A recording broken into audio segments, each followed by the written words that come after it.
Hi, I'm Danielle. Today we're going to look at part 3 of what you'll need to record successful video tutorials. We will be looking at software and also take a brief look at webcams as well.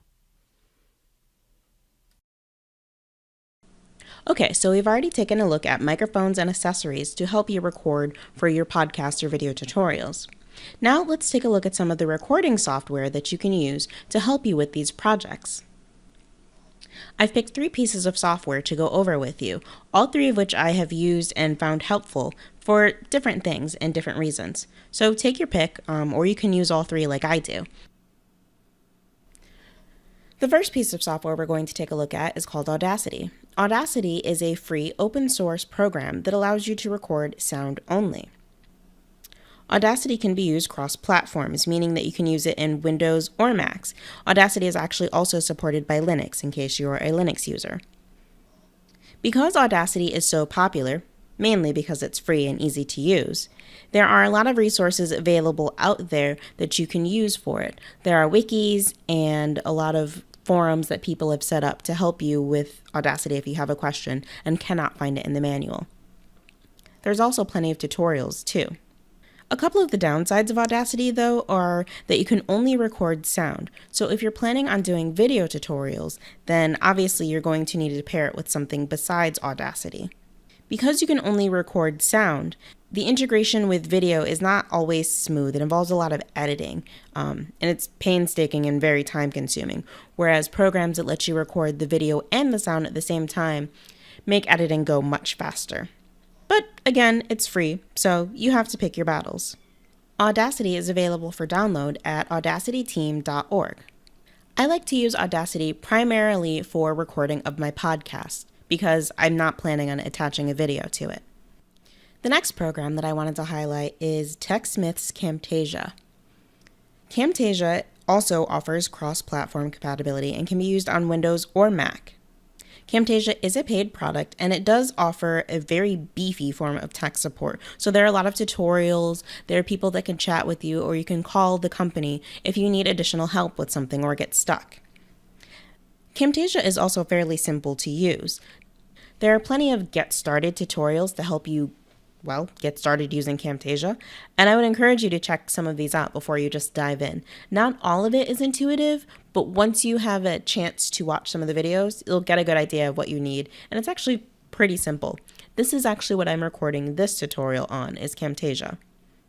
Camtasia also lets you do screen captures, which is what I am currently doing, to show you the different products' web pages. It also offers seamless video integration, which is one of my favorite features of Camtasia. Some of the downsides of using Camtasia is that it's kind of expensive. Not crazy expensive, just pricey. Right now, Camtasia is going for about $200 for a single user license. Depending on you and your situation, you may need more than one license, you might be an organization, but if you're just the average person planning on using Camtasia, it'll run you about $200. I actually have the older version of Camtasia, and if I wanted to upgrade to the newer version, it's still going to cost me $100. There are educational and government discounts though, so if you qualify for an education discount, whether or not you're an educator or a student, it's a little bit cheaper. And if you are a nonprofit or government organization, there's also different pricing points for you. So I would definitely take advantage of those if you fall into any of those categories. The last piece of software that I wanted to highlight is called Powtoons. Powtoons is an animated video and presentation piece of software. It's actually what I use to record some of my introduction videos if you saw those on my website. Powtoons allows you to have templates and has quite a bit of tech support as well, similar to Camtasia. It is not free, but you can make professional quality animated videos. And there's tons of royalty-free music available, regardless of whether or not you're using the free one or the paid version. Some of the cons, if you will, are that you get what you pay for. Powtoons comes in different shapes and flavors. You can get the free version, there's also a pro and business version. The business version is actually the top tier, and it's what I used when I had my 2-day free trial. I also purchased a month of the Pro version and found out that most of the features that I had wanted to use were available in business. So keep that in mind. You get what you pay for. Powtoons also offers pay-per-export subscriptions if this is something you're interested in. So take a look and check out the different pricing points. So again, the cons of Powtoons are that it is a paid program and you get what you pay for. So keep that in mind as you're setting out to record your videos. Also, if you have a particular look or feel that you're trying to give to your audiences, an animated video may or may not meet those requirements. So keep that in mind when you're looking at purchasing this. If you're interested in doing video recordings of yourself as you create these tutorials, you may want to consider purchasing a webcam. I do not use myself in my video tutorials. That would involve doing my hair more often. However, this is still an option that I have available to use if I wanted to in the future. I'm going to quickly go over which webcam that I'm currently using and the most recent version of it that came out and is available. Logitech is a great company. Most of the items that I have on my desk actually came from Logitech, my keyboard, my mouse, but this Logitech webcam is what I use for my everyday webcam use, but it's also really great for if you want to record yourself. This webcam is several years old and it's actually been discontinued by Logitech, which is why I'll show you a different one. But though it is several years old, it still did offer the HD video recording, and it's pretty cheap. It's a good webcam to purchase if you wanted to look into one. I like the ultra smooth focus that it offers, so if I move around a lot, it still focuses on my face instead of just unfocusing. That's really nice. I don't know if it matters to you. But since they no longer make this webcam, I checked out Logitech's website to see which would be the most comparable one now that you can purchase. And that one is the Logitech C93OE webcam. This webcam does offer the 1080p HD, which is really nice. They're pretty similar. If you're interested in more information, I'll post a link at the bottom of this that you can check out later.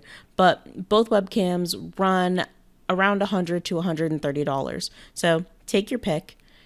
If you're planning on using video exclusively for your recordings, I would encourage you to look into professional video cameras, not just the ones that are mounted on your computer. Then you don't have to worry about the background that you're recording in front of. Food for thought. Okay, you have made it to almost the end of my video. One of the last things that you're going to need if you're planning on recording successful videos and tutorials and sound recordings is a nice, quiet place to do all of your recording in. I happen to live in an apartment complex, so it's not always the quietest, and it's not a sound that I can control. But I do some of the things that I can, so closing off the windows, shutting the doors, letting any of your housemates or roommates know that you need quiet time so that you can record this information.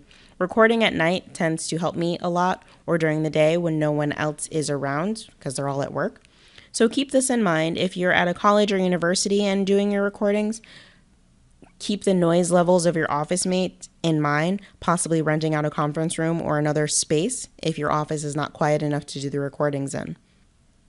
If you have the necessary skill set, background noise is something that can be edited out of sound recordings, but it takes a lot of time and effort that could have just been avoided if you had found a quiet place to do your recording.